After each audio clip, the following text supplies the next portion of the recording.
Hi dear student, पिछली बार हमने speed of transfer जो देखा था, उसके पहले इंटेंसिटी ऑफ वेव्स देखा था। बहुत इंपॉर्टेंट ऐसे वीडियो थे। और आज जो हम वीडियो जो कंसीडर करने वाले हैं, हमें पता है डियर स्टूडेंट, एनर्जी जो वेव्स जो होती है, waves is the carrier of energy. It transfer the energy from one point to other.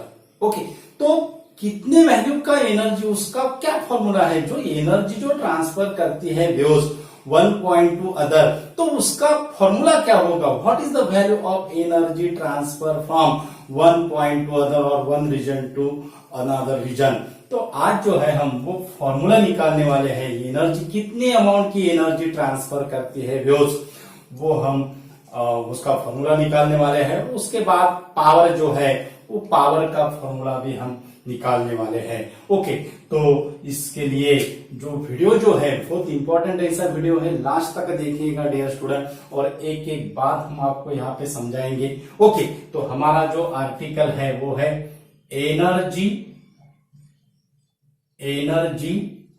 And power, energy and power in wave motion, energy and power in wave motion. Okay, हमें पता है ये जो motion है, wave motion, हमने oscillation chapter में देखा है, सुपरपोजिशन ऑफ वेव्स में देखा है। हमें पता है energy is the wave is the carrier of energy.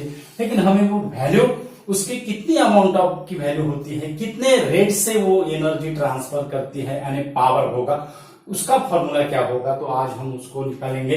तो ये हमें पता है, हम ट्रांसवर्स वेव्स कंसीडर करेंगे which is produce on the string, which is produce on the string. अब ट्रांसवर्स वेव प्रोड्यूस करने के लिए जो वन एंड जो रहेगा, उसको हमें कंटिन्यूअसली ऑसिलेटिंग करना पड़ेगा। स्ट्रिंग का वन एंड हमें कंटिन्यूअसली ऑसिलेटिंग करना पड़ेगा। Means we provide the energy continuously, we provide the energy continuously to the string। means जो पार्टिकल, जो स्ट्रिंग जो एलिमेंट होंगे वो क्या होंगे? ऑसिलेट्स होंगे। एंड इस तरह से यहां पे ऐसी वेव्स क्या होगी? प्रोड्यूस होगी। ऐसी वेव्स क्या होगी? प्रोड्यूस होगी। तो ये होगा हमारा 0। उसके बाद ये हो गई x axis, means wave travels along the x axis. और ये हो गए हमारी वाई एक्सिस, इसको हम क्या कहते हैं? वाई एक्सिस कहते हैं। ओके, और ये जो है ये हो गया मैक्सिमम डिस्प्लेसमेंट, उसको हम ये से डिनोट करते हैं। और ये हो गया उसका मिनिमम डिस्प्लेसमेंट, इसको हम माइनस ए से डिनोट करते हैं। ओके, तो और ये जो है यहां से इतना जो डिस्टेंस होगा, it is equal to wavelength, it is equal to one wavelength. इतना डिस्टेंस कितना होगा? वन वेवलेंथ होगा। और ये जो रहेगी वेव की जो स्पीड, हमने पिछली बार जो फॉर्मूला जो निकाला है, उसको हम कैपिटल वी से क्या करेंगे? डिनोट करेंगे। It is the speed of the wave, it is the speed of the wave. Okay, तो ये हो गया सब। अब हमें पता है जो डिस्प्लेसमेंट जो रहेगा, that is equal to Y equal to ये sine kx minus omega T, y equal to ये sine kx minus omega T. ये होगा हमारा फर्स्ट इक्वेशन, डिस्प्लेसमेंट का इक्वेशन है। ओके, उसके बाद अब जब वेव्स ट्रेवल्स होती है, स्ट्रिंग से वेव्स फॉर्म हुआ and it is propagated through along the string, it is travels along the string, then it possess the kinetic energy as well as elastic potential energy। both types of energy possess, kinetic energy possess करेगा, क्योंकि particle जो है, string element क्या होते हैं? Oscillating होते हैं, which is perpendicularly oscillates, means motion of the oscillating element, string element, which provide the kinetic energy। and when waves travels along the string stretch, string क्या होगी? स्ट्रेच होती है, string stretches, so it possess the elastic potential energy. यानी आपको एक बात समझ में आई होगी, पार्टिकल का ऑसिलेट हो रहा है, it possess the kinetic energy. और स्ट्रिंग जो स्ट्रेच होती है, क्योंकि वेव जो है वो one end to other end transfer हो रही है, यानी स्ट्रिंग अगर स्ट्रेच अगर नहीं हुई तो ये जो वेव्स रहेगी, it is not transfer from one end to, it is not move from one end to other end. Okay, तो स्ट्रिंग का क्या होता है, उसकी लेंथ कॉन्ट्रैक्ट होती रहती है, उसकी लेंथ इंक्रीज और डिक्रीज। ऑसिलेटिंग स्ट्रिंग एलिमेंट की लेंथ इंक्रीज होती है, डिक्रीज होती है। ओके, तो इसके वजह से एनर्जी जो होती है वो ट्रांसफर होती है। अब एनर्जी कौन प्रोवाइड करेगा, इंपॉर्टेंट ऐसा है, कौन एनर्जी प्रोवाइड करेगा, जो force due to surface tension जो है, स्ट्रिंग का जो टेंशन है, not a surface tension, only tension, string का जो टेंशन है, that is force due to tension provide the energy transfer from one region to other region. अब region कौन सा होगा, वन रीजन कौन सा होगा और अदर रीजन कौन सा होगा। यहां पे एक बात ध्यान में रखना है, मानो ये अगर हमने यहाँ पे एक स्ट्रिंग एलिमेंट लिया, ओके, और ये अपना ये पार्टिकल की पोजीशन ली, ओके, तो ये होगा हमारा स्ट्रिंग एलिमेंट कहेंगे हम उसको, हम क्या कहेंगे, स्ट्रिंग एलिमेंट कहेंगे। अब यहाँ पे हम नाम देंगे, ये होगा स्ट्रिंग एलिमेंट ए और string element B. Okay, string element A और स्ट्रिंग एलिमेंट बी। यहां पे एक बात ध्यान में रखना है, स्ट्रिंग एलिमेंट ए का जो डिस्प्लेसमेंट है वो क्या है, 0 है, इंपॉर्टेंट है, स्ट्रिंग एलिमेंट का डिस्प्लेसमेंट क्या है, 0 है। ओके, तो स्ट्रिंग एलिमेंट का जब डिस्प्लेसमेंट 0 होता है, स्ट्रिंग एलिमेंट की ट्रांसवर्स वेलोसिटी, स्ट्रिंग एलिमेंट की ट्रांसवर्स वेलोसिटी, ये वेव स्पीड नहीं, स्ट्रिंग एलिमेंट की transverse velocity, it is denoted by small v, it is denoted by small v। String element की ट्रांसवर्स वेलोसिटी वो क्या होती है, मैक्सिमम होती है when the displacement is equal to 0। When the displacement is equal to 0, its transverse velocity is maximum, so it possesses the maximum kinetic energy. When the displacement is 0 and when the displacement is maximum, means B point पे, when the displacement is maximum, the transverse velocity is minimum. Transverse velocity is minimum, so kinetic energy is minimum. Kinetic energy is minimum. Okay, तो जहां पे displacement की value क्या है, 0 है string element का, okay, वहां पे काइनेटिक एनर्जी की वैल्यू क्या होगी, मैक्सिमम होगी, क्योंकि ट्रांसवर्स वेलोसिटी पार्टिकल की, स्ट्रिंग एलिमेंट की ट्रांसवर्स वेलोसिटी कह रहे हैं हम, वेव का स्पीड नहीं कह रहे हैं, स्ट्रिंग एलिमेंट की ट्रांसवर्स जो वेलोसिटी होती है वो क्या होती है, ज्यादा होती है। ये होगा काइनेटिक एनर्जी के लिए, means waves possess the kinetic energy। अब इलास्टिक पोटेंशियल एनर्जी मैक्सिमम कब होगी, इलास्टिक पोटेंशियल एनर्जी भी जब डिस्प्लेसमेंट उसका 0 होगा तब उसकी पोटेंशियल, इलास्टिक पोटेंशियल एनर्जी क्या होगी, मैक्सिमम होगी। क्यों, क्योंकि at the displacement 0 the wave string stretch the maximum, उसकी लेंथ क्या होती है, ज्यादा इंक्रीज होगी। Means when the displacement is 0, its length increases, and when the displacement is maximum, its length decreases। यहां से हम एक इंपॉर्टेंट ऐसा कंक्लूजन निकालेंगे कि when the displacement of the string element is 0, when the displacement of the string element is 0, it possesses both the maximum kinetic energy as well as elastic potential energy।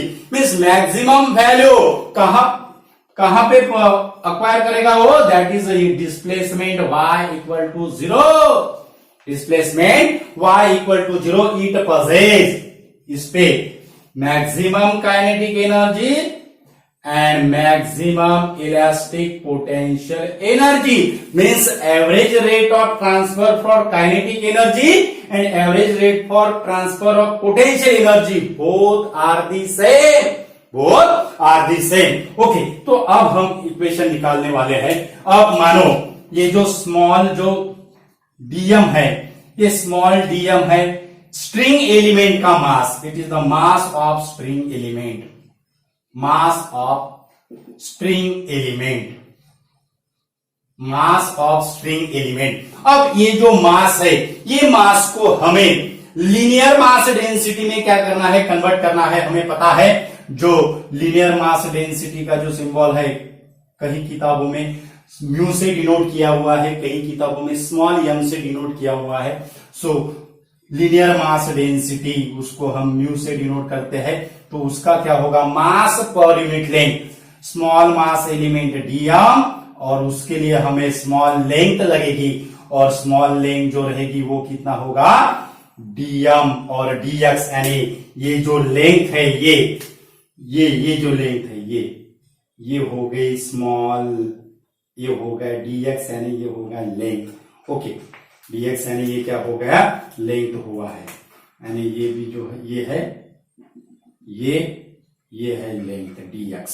Okay, तो यहां से dm की value क्या होगी, dm की value therefore dm that is equal to mu into dx, dm that is equal to mu into dx। Okay, अब kinetic energy of the oscillating string element ध्यान में रखना है, kinetic energy of the oscillating string element, oscillating string element for mass small element dm, और small element dm के लिए क्या होगा, dk लिखते हैं हम, dk जनरल फॉर्मूला हमें पता है half m v square, half m v square, ये जनरल फॉर्मूला है। इसको हम स्मॉल मास एलिमेंट में कैसे लिखेंगे, स्मॉल मास एलिमेंट में 1/2 dm, और ये जो v है उसको हम स्मॉल v लेते हैं, यानी स्मॉल v स्क्वायर होगा। स्मॉल v यानी किसकी वेलोसिटी है, स्ट्रिंग एलिमेंट की वेलोसिटी, ऑसिलेटिंग स्ट्रिंग एलिमेंट की velocity,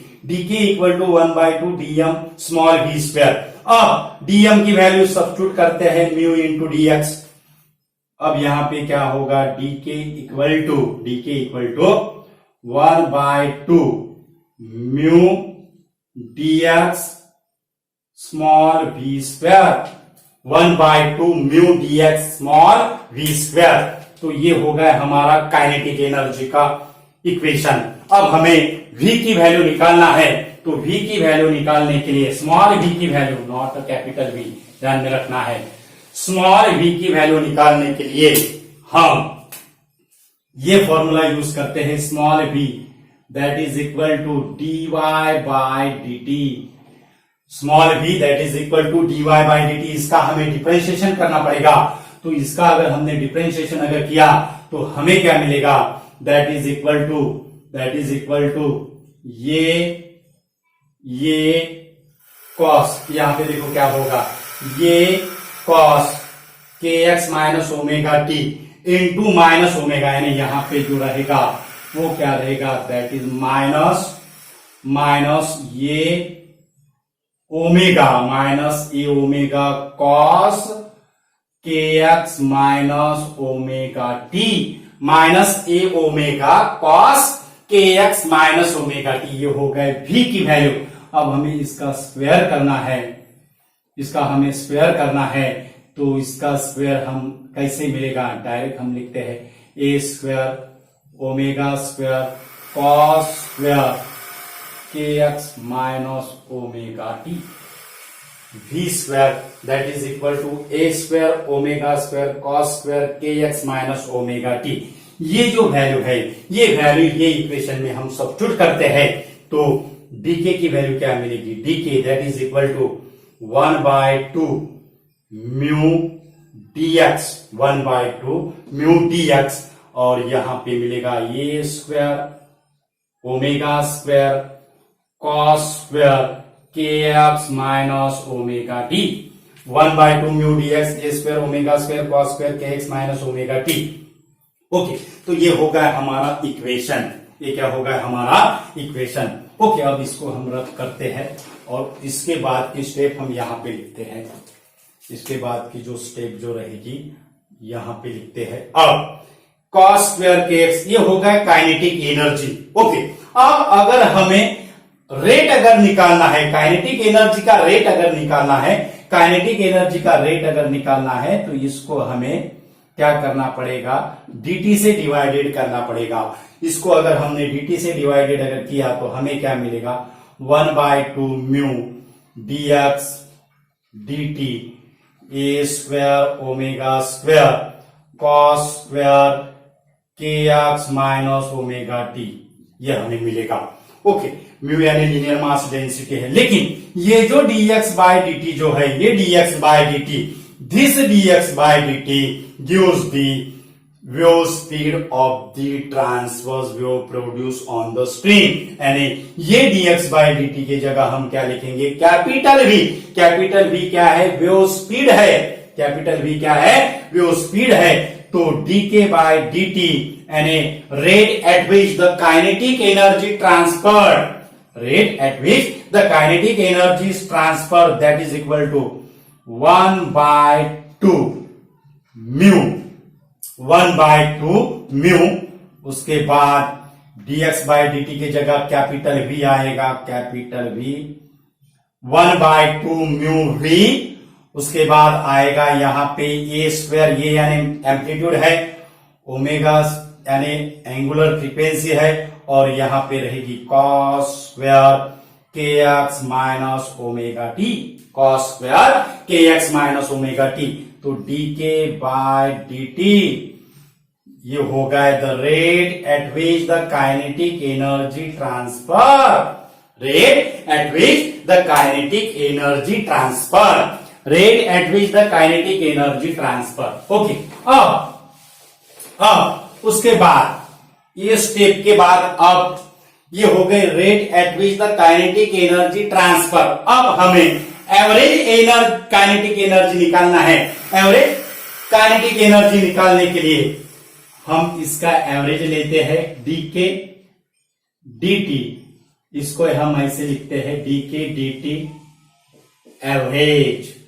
okay, dk dt average, तो वो कितना हो जाएगा, ये कांस्टेंट है, यहां पे हमें मिलेगा 1 by 2 mu v a square omega square. Okay, और यहां पे मिलेगा cos square kx minus omega T, इसका average, cos square kx minus omega T का एवरेज। और हमें पता है साइन स्क्वायर ओमेगा टी रहो, cos स्क्वायर ओमेगा टी रहो, उसका जो एवरेज रहेगा, एवरेज हम इसको कहते हैं average, that is equal to over the complete cycle 1 upon t 0 to t, 1 upon t 0 to t, यहां पे पी डी टी ऐसे लिखते हैं हम, sorry 1 by t 0 to t p d t. Okay, 1 upon t 0 to t p d t, यानी ये जो है d k by d t, rate at which the average kinetic energy transfer. Okay, तो उसको हम क्या कहते हैं, पावर कहते हैं। ओके, तो इसका जो पावर जो रहेगा वो कितना हो जाएगा, that is the rate at which the energy transfer means average power, average kinetic, average जो पावर जो रहेगा, सॉरी एनर्जी किसका है, एवरेज काइनेटिक एनर्जी जो रहेगी, एवरेज काइनेटिक एनर्जी, पावर बाद में निकालते हैं, एवरेज काइनेटिक एनर्जी रहेगी, वो एवरेज काइनेटिक एनर्जी कितना रहेगी, दैट इज इक्वल टू, अब इसकी वैल्यू कितना होती है, इसकी जो वैल्यू होती है that is equal to 1 by 2, यहाँ पे हमें t by 2 मिलता है, टी कैंसिल हो जाएगा, 1 by 2 यहाँ पे आएगा।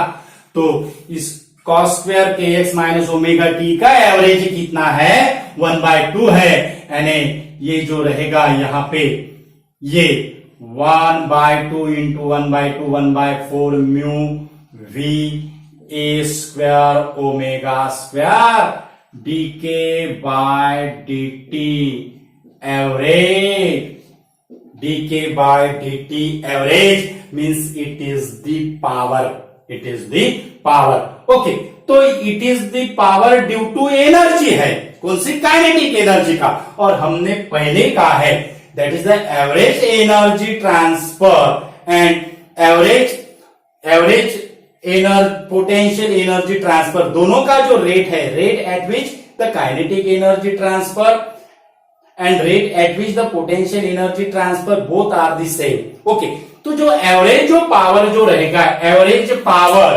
Due to both kinds of energy, important ऐसा है, average power due to both kinds of energy, कौन कौन सी, बोथ काइंड्स ऑफ एनर्जी कौन सी, kinetic energy as well as potential energy, elastic potential energy, average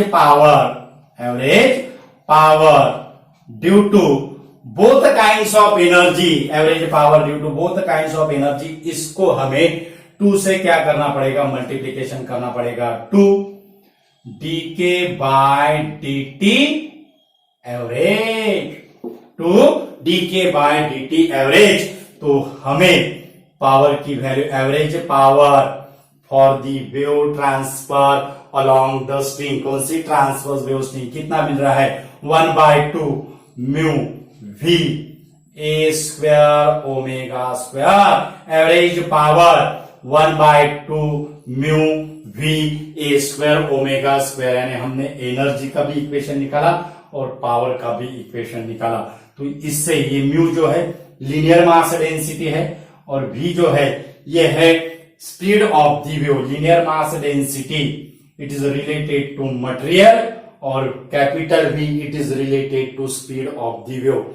ये यानी square of the amplitude, omega यानी square of the angular frequency, यानी यहां से हम कंक्लूजन निकालेंगे average power directly proportional to square of the amplitude and square of the angular frequency.